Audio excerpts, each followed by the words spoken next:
Hello everyone, welcome back to my channel Hina commerce classes.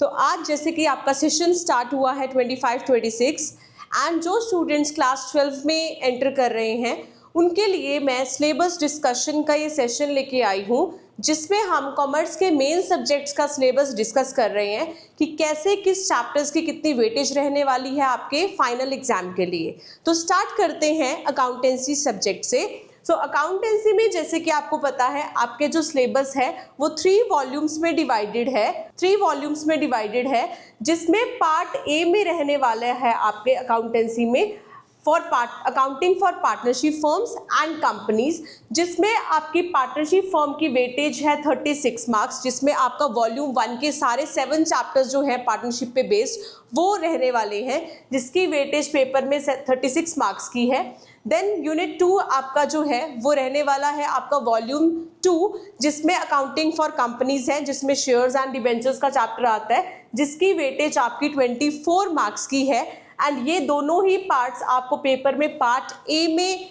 देखने को मिलते हैं, जिसकी टोटल वेटेज 60 मार्क्स बनती है।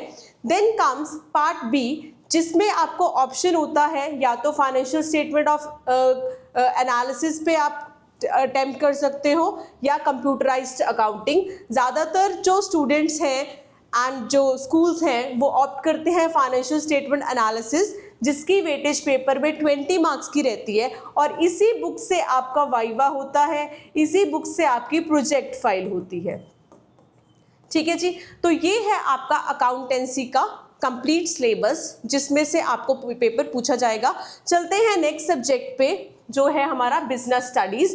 बिजनेस स्टडीज़ में भी 2 पार्ट्स में आपका टोटल सिलेबस डिवाइडेड है, जिसमें पार्ट ए में 8 चैप्टर्स जो हैं आपके, उसको पेपर में 50 मार्क्स का पूछा जाता है पार्ट ए में। एंड पार्ट बी में जो आपके 4 चैप्टर्स हैं बिजनेस फाइनेंस एंड मार्केटिंग के बेस पे, उसके 30 मार्क्स की वेटेज है एग्जाम में, एंड टोटल पेपर आपका 80 मार्क्स का पेपर बनता है। जो कि नेक्स्ट सब्जेक्ट है आपका economics. Economics is also divided into 2 parts, macro economics and Indian economic development, जिसकी वेटेज 40-40 ईच मार्क्स है आपके पेपर में। Thank you so much.